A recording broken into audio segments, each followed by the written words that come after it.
Oh, can we get some, thank you very much. We want to get this going. Michelle's going to take us through the PowerPoint. I hope that folks in the other room can hear me, and we'll make your way. Find one of the very comfortable chairs that we have in this room. Can't say that enough.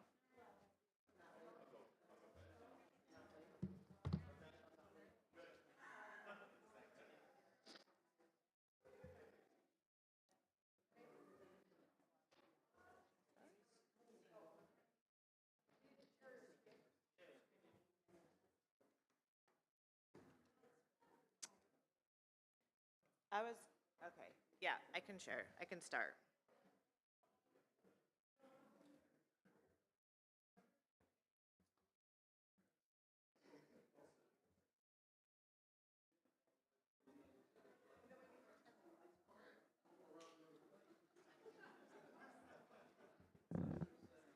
All right. Thank you, everyone, for joining us here today. We're going to go ahead and get started.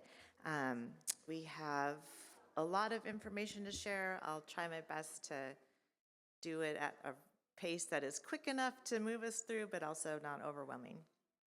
I think most of you are aware of the work. We tried our best, and most of you probably participated in some way, shape, or form.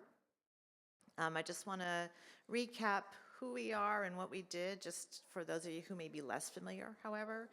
So Diane, Mike, Janet, Greg, Kathy, Jill, and I were all members of the Visioning Committee, and we were asked by session to do some work to hear more about where the church congregants are today in terms of what are our church's strengths, where are our growth opportunities, satisfaction with different aspects of our church.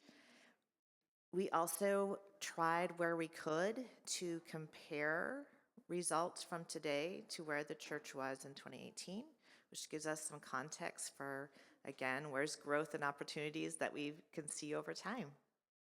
And finally, a big part of the reason we did this work was in order to understand the congregate's priorities to help guide vision and decisions that the church will be making. There's several very important decisions that are coming up, and so this moment in time to check in with the congregation is super helpful to make sure that session and pastors can take in all the values and thoughts that you all have as they make those decisions.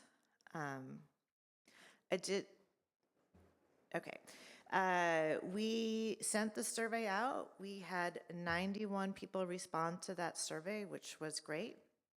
Not everyone answered all questions, which is fine until we are happy to hear what people were able to answer. We did also 3 focus groups that had at least 25 people in them. Those were about 60 to 90 minutes. And then we interviewed various staff members, Scott, Don, Bunny, Dan, Moses, and Audrey. Before I pop into the results, I wanted to just give a little bit of transparency about the process of analysis. Kathy and I both do research professionally. So Kathy led the analysis of the qualitative work, and I led the analysis of the survey work. That said, members of the committee were involved in every aspect of the research, and they reviewed the data and the analysis, and we as a committee agreed on what to say. So this is not just what Michelle and Kathy thought. The whole committee contributed to the meaning making of this and to understanding not just what the numbers say, but what we think they mean and signify about the congregation. Okay. A little bit about who took the survey. There on the left in purplish colors are the background of how long people who took the survey have been attending Southminster. And then there on the right, thanks to Kirsten, is a snapshot of how long all of our members have been members. And the point of this is just to point out that by and large, the people who took the survey very much mirror our congregation, which is great, right? We're wanting to make sure that we, in fact, heard from a representative group of people. So this was validating to us that that we are more confident that what we had represents the opinions of all. I'm going to walk through several sections. The first start is just that general attitudes, what people think about Southminster. Overall, the tone is one of positive, strong positive emotions. When we ask people, what are the 3 words or images that come to mind? These are the words that they gave us, and the size of the word corresponds to how often it was mentioned. So what you can see is that what we as a whole feel about our church, this is a very welcoming, friendly community. Like the music, it's inclusive, it's very open and progressive. These are all the things that people associate with this community. More specifically, when we ask them, what is Southminster currently doing very well, you can see that the music is a high point of people when they think about Southminster. Again, that welcoming, inclusive community is super important to people. And they also point out that they appreciate the sermons. And then kind of, still mentioned by quite a few people is the youth and children's ministry programs. When we asked people how could Southminster be improved, 2 of the things that came up were around growth. Can we attract new families and attract more people? And then can we do a better job of welcoming new people? And so just to point out that, yes, we are a welcoming church, but this was really about the sort of process, right? So when a new person comes in, do they know what Mariners means? Do they know what all these groups even are? How do we make sure that we fully enfold people into our community sooner, or just, more confidence that that is being done for new people when they show up. And I would also say that both of these themes, there on the bottom in purple it says survey, this is specifically a question in the survey.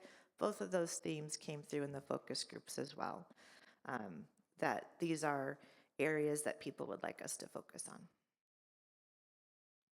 We then asked people a little bit about their experience at Sunday worship, which we just got through. What we can see is that these charts show us how often people attend. And so there on the left in the sort of darkest bluish color are people who are attending weekly. And so about 45% attend service weekly in person, and another 11% attend weekly by Zoom. And you still see, a few times a month is also often, so that overall most congregants are attending services at least a few times a month. And about 1 in 4 attend Zoom at least, a few times a month, which again highlights how important it is that we have Zoom now, because if 25% of our congregants are attending at least, a few times a month in that format. Here is the first chart where I'm comparing results from this year's survey to results in 2018. So I just want to take a few minutes to walk you through, because you're going to see this type of chart often. And so the current year in 2024 is in color, here teal, and then 2018 is in gray. And the darker color means very satisfied, whereas the lighter color is somewhat satisfied. And then there's a little note on the bottom about methodology. Because these surveys were done by 2 groups of people, there were slight differences in methodology. And so the percent satisfied is the percent of people who answered this question, who said they were satisfied, versus the percent of people in the whole survey, if that makes sense. And so what you can see overall is there at the top, we'll start there, satisfaction with content and delivery of Sunday sermons has increased greatly. And even more importantly, the people who are very satisfied has increased quite a bit from 28% in 2018 to 84%. So there's been a tremendous shift there. And in general, when we look at satisfaction numbers like this, the somewhat satisfied, we call that soft satisfaction, because those are people who could easily move to dissatisfied with a few things, whereas people who are strongly, very satisfied, they're going to be, very strong supporters, and it's just a greater indication of the level of change we've had since 2018. Similarly, overall, point out music, satisfaction with music has increased in terms of the very satisfied. So overall satisfaction, 92 to 94 is the same. And I would say like small changes, 4% differences, just consider that as the same. Don't consider that as a change over time. And so again, you've seen this shift to very satisfied in music. And then in general, a majority of people are very satisfied with their experience with fellowship on Sundays and the inclusion of children and youth in the service. So overall, this picture to me is a picture of a community that feels happy and is healthy. And so I just want to take a moment to say that this is actually something that we should be proud of and celebrate. Like 95% satisfaction. What I told Session was, in general, in my work, I'm going to have 5 to 10% of people on any survey, on any question, are not satisfied, because that's just life, right? Like not everyone can be satisfied. There are so many organizations and institutions that would be thrilled to have numbers like this. And so again, I just want us to take a moment and just appreciate that this is a good thing, that speaks well to what we all build and contribute to here at Southminster. I know this is a lot of words, and I know they're hard to read. One of the challenges of trying to share qualitative work is trying to distill them down into something that is easy to share visually. But what I want to point out to you is the basic themes, and I'll talk through that. Most comments about Sunday service were positive, not surprising, because 95% of people were so satisfied with them. What we did notice was there was maybe some disagreement about what it looks like to be progressive. So in the sermons, what people appreciated were that the sermons are overall positive, maybe not that tradition of guilt that comes through in some more traditional or conservative Christian churches, learning new things. There was a few people who are uncomfortable with political commentary. So again, it's that, what does it mean to be a progressive church? How does that show up? Some disagreement about that. That came out in the comments about music as well. Some people would like to have more traditional hymns, some would like to have fewer, and some are quite uncomfortable with the lyrics of very traditional hymns. So there's just some, again, kind of working our way through what does it mean to be progressive and how does that show up? And similarly around the Bible, there's some people, would like to maybe see more texts of other faith traditions, and then some really appreciate having or call out that they would like to even maybe see more about making the Bible relevant to our lives today. So again, just various comments around that issue.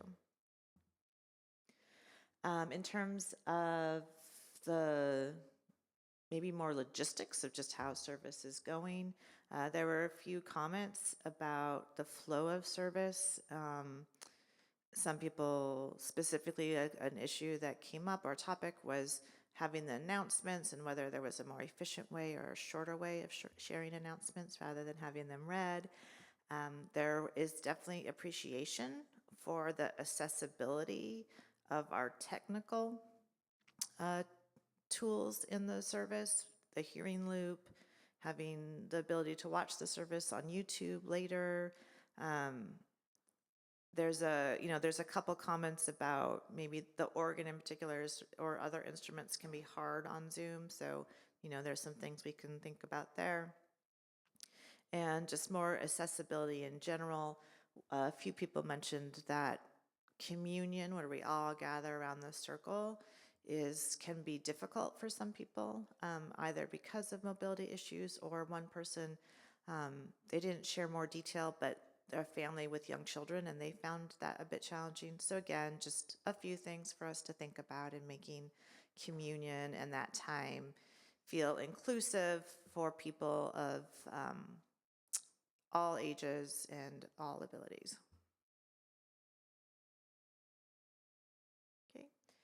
And from the focus group and the interviews, I just wanted to reiterate that the sermons and theology is a strength that people mentioned and brought up many times. There was also some comments about offertory, about whether we could make that time a bit more meaningful. Not everyone puts money in the offertory anymore, and they might be donated online, or is there something we could do to make that more meaningful and purposeful? And then again, music, not a surprise. People love the music at Southminster, and again, had comments about bringing in more contemporary or a mix of music. I think also with Stephen leaving, there was, just overall, I think just a little bit of, the survey and the focus group came out in a time when there's just a little bit of anxiety maybe about about the programs, but overall quite happy with our music. Right. Next, I'm going to turn to the education program. There are some results about children and youth ministry in here, but quite a bit of it is going to be focused on adult education, I think. Starting though, however, there's satisfaction with the children's ministry. Again, very high. Children and youth programs, 7 and 10, very satisfied. Those are very strong numbers. You can see that this is one area where satisfaction looks lower than it did in 2018 around the youth program. And I think that's not a matter of dissatisfaction. I think that's a matter of, again, this survey, we were gathering responses when it came out that Dawn was leaving. And so I think what you had is uncertainty and not dissatisfaction that was actually driving this change in satisfaction overall. Overall, when we look at the comments and what we heard in the focus groups, there was just such an appreciation for our youth program that's why we interpret it that way. What you do see also is that satisfaction with adult education has dropped since 2018. Now, a lot of things have happened since 2018, one of which was COVID, which completely stopped the adult education program. So I do want to point out some context here is that the Adult Education Committee has been experimenting with some different times and experimenting with the program in part to see what will draw people in and what will be engaging for them.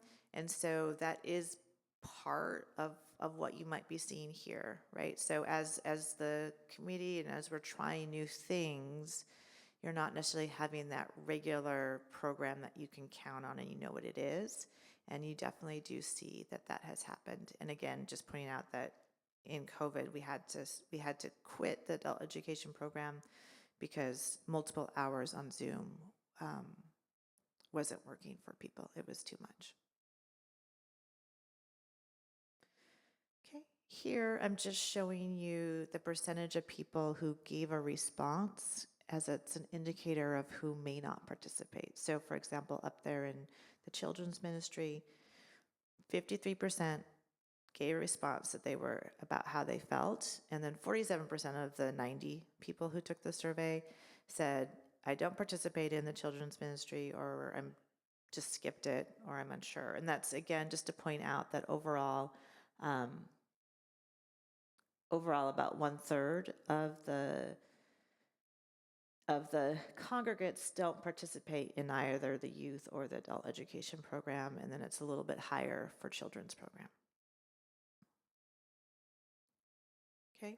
When it comes to adult education, we of course wanted to dig in a little bit deeper behind those numbers. And so when we looked at that, there were comments about topics. People gave several suggestions. No one clear theme stood out. So we just shared some of those quotes with you all here. So some of the things they mentioned were, hey, maybe revive the Jesus seminars, or something like Seminar for Servants, something around aging. People did, one person talked about a class that focuses on the Bible, but brought maybe more of historical context into that. And someone else mentioned that the Lent class about what does it mean to be spiritual or not religious was also seemed to engage participants. People also point out that the time might be difficult, and it's definitely going to be challenging to find a time that works for everyone. There are challenges to having it before sermon. After is also challenging for people. Those are one of the things we told session, is that if they really want to dig into how to revise or rework the adult education program, we think additional work, survey, outreach to the congregation needs to happen independent from this, right? So there's lots to dig into here, and it will require honestly more work to do that, about adult education in particular. But definitely I think trying to move towards some consistency or feedback from the congregates might be useful. We also asked people to share their thoughts about church leadership, and that can be, committees, session, pastors overall. And so when we asked them just about communication,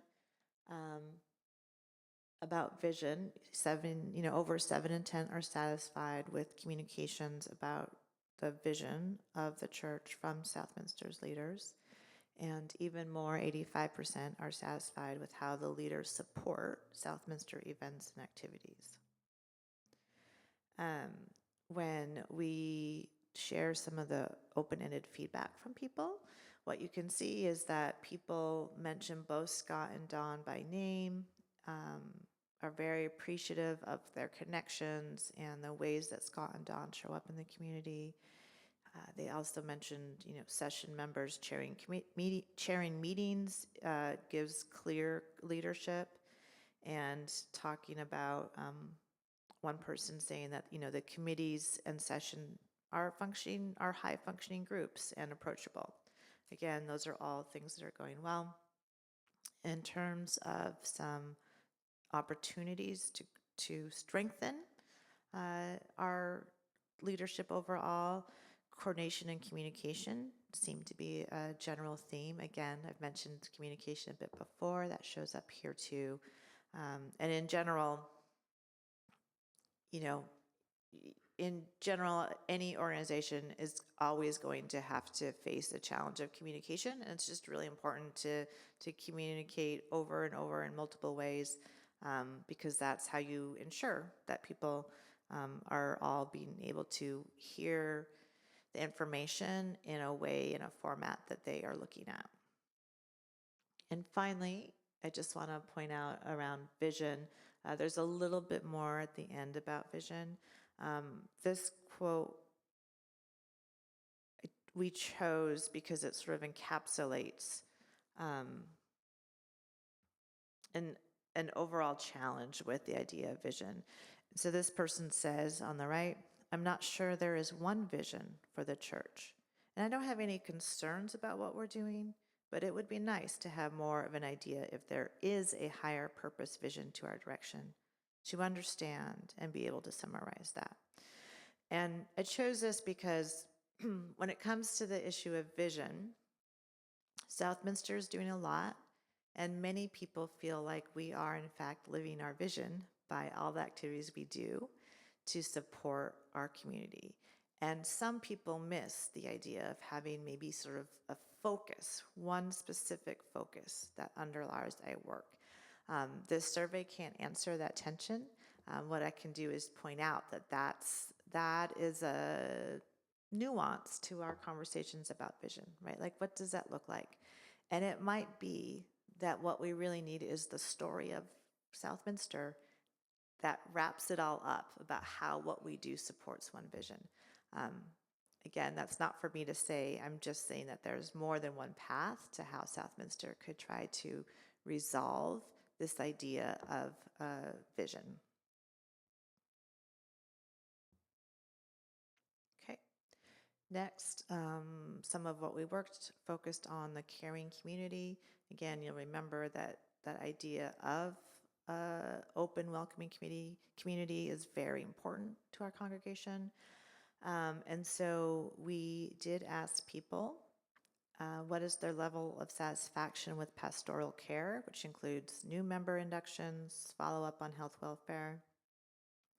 When you look at 2024, they're on the left compared to 2018. About 7 and 10 were satisfied at each point in time. I will point out that it's nearly doubled the number of people who are very satisfied. So that is a very strong indication that pastoral care has improved here at the church. Nevertheless, comments throughout indicate that there is room for improvement still. And again, I think as a church, pastoral care is key to how many people want the church to be there for them, right? And so one of the things we said in the report is that it's hard to understate the importance of the emotional impact of pastoral care. So people who received it, their comments showed just so much gratitude and appreciation of that, right? Like, Scott was there for me, or Dawn remembered my name and, made me feel welcome. So when those things happen, it's a huge positive for the people, a huge positive emotional boost. But then if we miss, it's a hurt that people harbor for a while, right? So that's the challenge of pastoral care is trying to get it right. It's so important, and that it's just going to have a big impact either way. And so one of the things that a few people mentioned was whether the process for pastoral care is what needs to be improved, like having just a really clear picture of how do you request it, or, how do we make sure the follow-up happened? Something around making sure there's the capacity, it doesn't have to, there's the deacons are doing it. Is there just a way to strengthen the process so that we can be sure that it's happening when we want it to happen? And again, it's just as clearly the feedback we got in the focus groups as well is reiterating how important it is for the pastoral care to be robust in our church. And again, we have come a long way. This just, again, is an area of improvement. And so the focus groups reiterated how important it was, showed appreciation for the deacon role, had some ideas for expanding the role of deacons as a way to support that. And then just, again, relying on the fact that being a caring community is key to helping Southminster be a family for the people who are here. Okay. When it comes to participation with programs and activities, this chart just shows you how many people said they participated in each of these activities.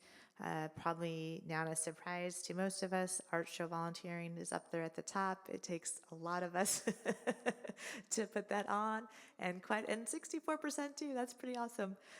Church potlucks are popular, as are social groups. So I think just thinking about where do Southminster people actually vote with their feet. They vote for social activities. And then I just wanted to point out, like, committee membership is 49%.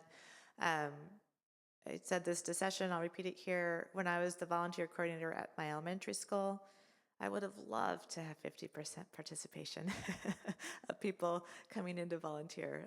That would have made our lives so much easier. So again, it's a church of people who do put action behind their words, and that's really important.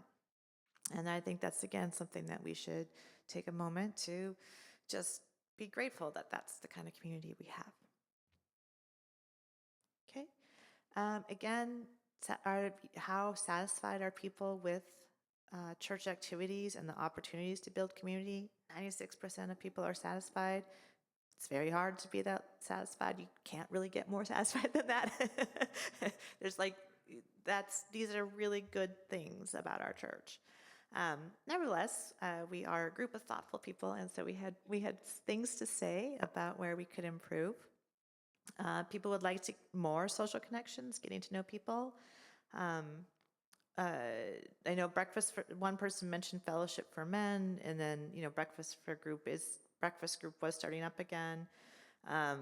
Another person mentioned the small group dinners, specific activities, again, eating together. Remember, potluck was very popular. People appreciate that. The Mariners group is something that at least one person mentioned in the survey, and I came up in focus groups, is maybe there's room to expand Mariners programs, have different programs. Other people mentioned, I don't even know what those programs are. Again, that's that part about helping new members understand where they're welcome. Some people don't even, they're like, I'm not quite sure who's supposed to attend Water to Wine or Mariners. And so just a little bit of a reminder. Again, it's that communication piece, a little bit of reminder every now and then. And finally, we heard comments for people around what would be helpful or what might be attractive to families. And so if you have young children still at home, maybe game nights where the kids are either welcome or couple focused activities while the kids are entertained too. And so kind of thinking about how do we support parents so they have time to be social and their kids are taken care of. And, similarly, for people who are working full time, the activities that occur during the day probably aren't something they can contribute to or participate in. So just thinking about having a mix of activities that might show up in the evening, and then one person said, especially again, I think it's the idea of supporting families. It's a person who is a parent with young children and would like more intergenerational opportunities to interact with other people, but finding it hard to do that with the children at home, right? So I think just thinking through how do we meet those needs.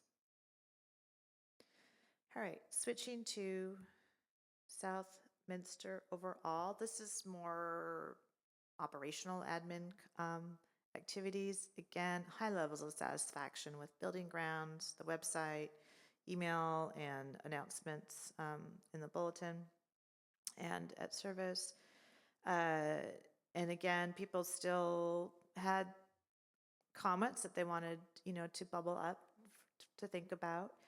And one of the ways is the use of space and property. We have the room, we have the land that we own, and so just sort of thinking about how can we best use our building and our property in a way that fits our mission, and wanting that the congregation is kept informed about those decisions. And again, about the announcements, I made this reference earlier, just some comments about maybe we don't read out everything about announcements at the beginning, and then making sure that people are encouraged to get the weekly email newsletter and continuing to update the website. Again, this comment said specifically our website should continue to be updated and be well organized. So appreciating what it is, but just reiterating how important that is to keep it that way. In thinking about, mission and where we go in the future, we asked people whether they think we emphasize certain activities about the right amount, too little, too much. Overall, people think we have about the right amount of focus on mission, social justice, interfaith efforts, understanding progressive Christianity, and biblical literacy. There's, maybe some people would like a little bit more, maybe around social justice, biblical literacy, and understanding progressive Christianity. But again, at least 6 and 10 are satisfied, and almost no one wants to cut back on what we're doing. And so again, that's that piece of, do we want to have one focus, but no one wants to give up anything that we're doing? So, that's the tension that I mentioned before. And so when you look at church growth and outreach, we did say, what's the most important thing for Southminster to focus on in the next 2 years? And what the congregation shared was that growth is what they think we should focus on.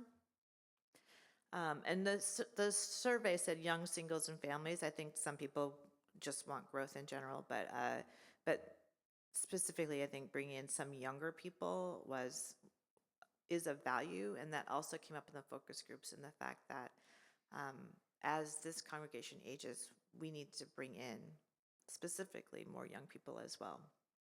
And then again, pastoral care is the second highest priority listed. And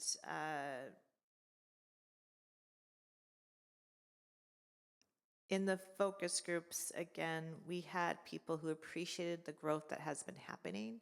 There has been a growth, and there are more young families here, and people have noticed that and think that's good and important. And when we ask them what makes them optimistic, it's fitting that new chairs was on the list. What made people optimistic? And again, a little bit, there was a few comments about accessibility, like even in our parking lot, should we set aside some, not just spaces for people with the handicap sticker, but maybe spaces for people who have young children or just need to be a little bit closer, right? So that's an example of something we could do to attract young families, right? That you can park a little bit closer with your young children to make it easier to get in, or childcare at different events that I've mentioned that before.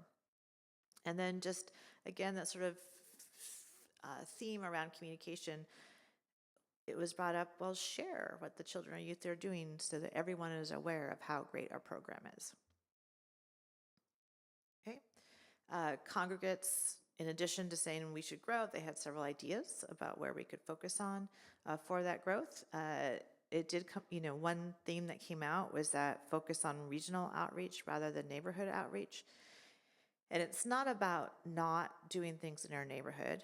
People do support the idea of including our neighborhood. It's the idea of recognizing that as a progressive church, we may not be the neighborhood church for everyone in this neighborhood.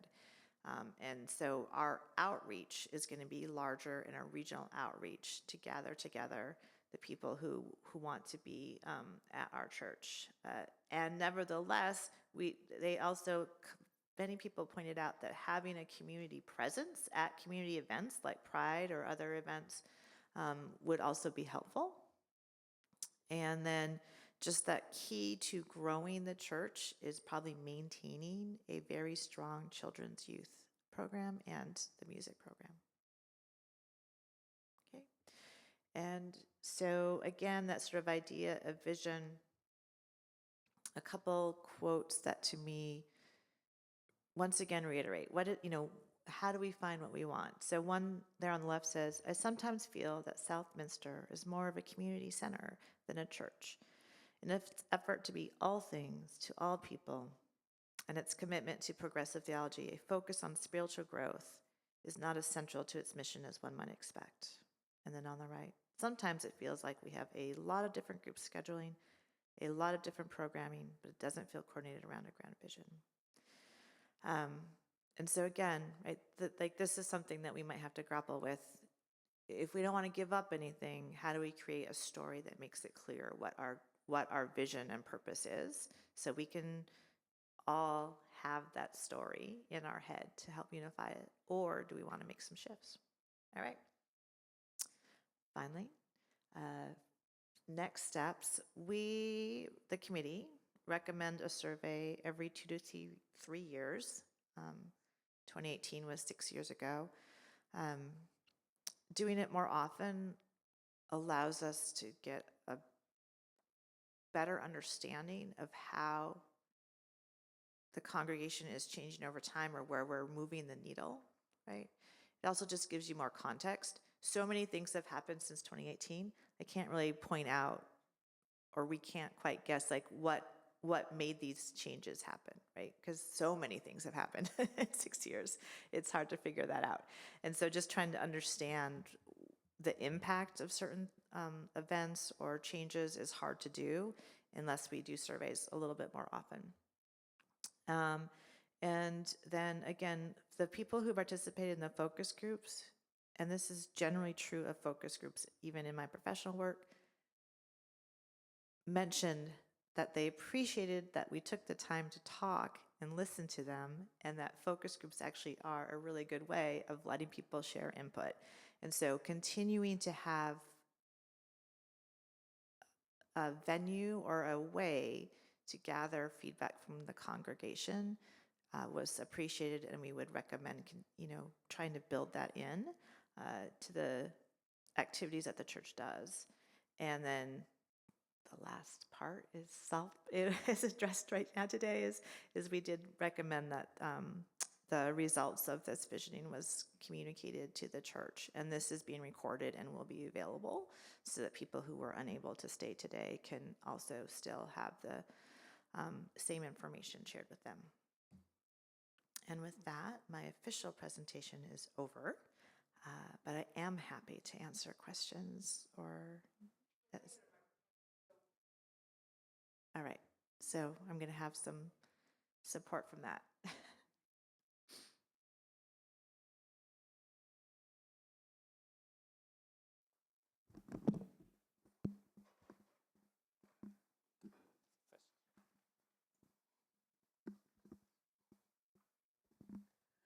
Are there going to be copies of what was printed made available, either online and or paper copies?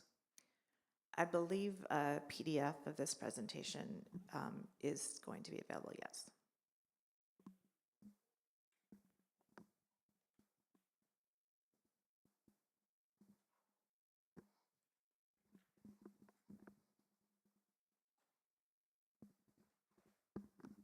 I just want to say thank you very much for your presentation. You did an excellent job. Thank you, Tom. Gratitude was what I was going to bring up to the committee and the leadership. Thank you very much. Thank you. Yeah, I should point out that Michelle does this for a living, and she gave us at the session meeting some sort of figure of how much it would have cost us to have this done. And I wasn't doing it to try to make anyone yeah, be very grateful.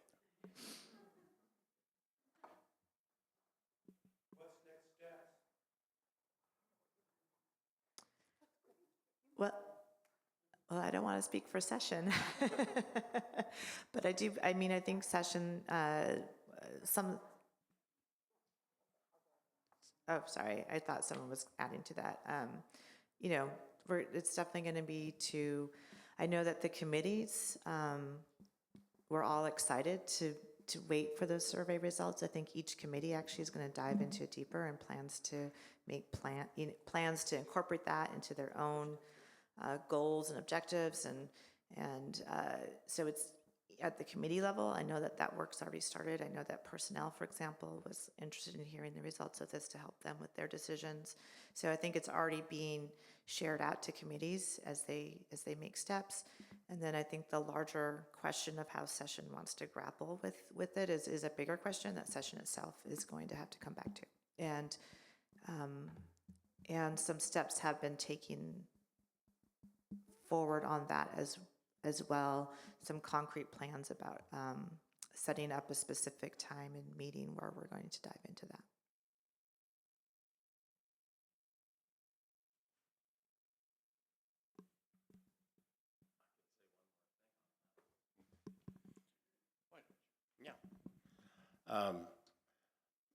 I've been thinking about this for a year as we've come to this time. And I'll just say very candidly that in terms of our vision, our sense of ourselves, our sense of what we need to do in the future, everything depends on what's happened this next week. Are we going to be a church that does what we've been doing, or are we going to be a church that is going to be engaged in protecting women's health, children, immigrants, libraries, Congress people who don't agree with what might come? It's going to be a big part of who we are because of the nature of Southminster at this moment and who we have in our pews. Pews? What pews? In our chairs. So that's why I'm, of course, anxious about things as you are.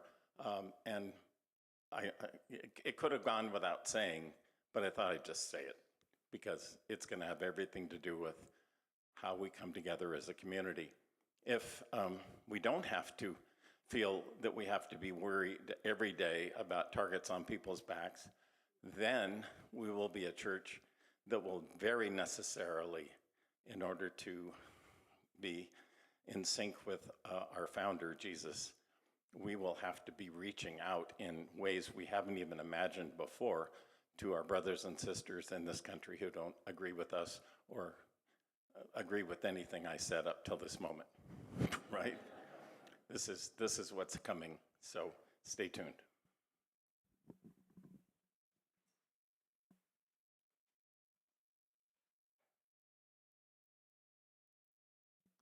Well, thank you all for sharing your time with us today. And as always, feel free to ask questions if you have them.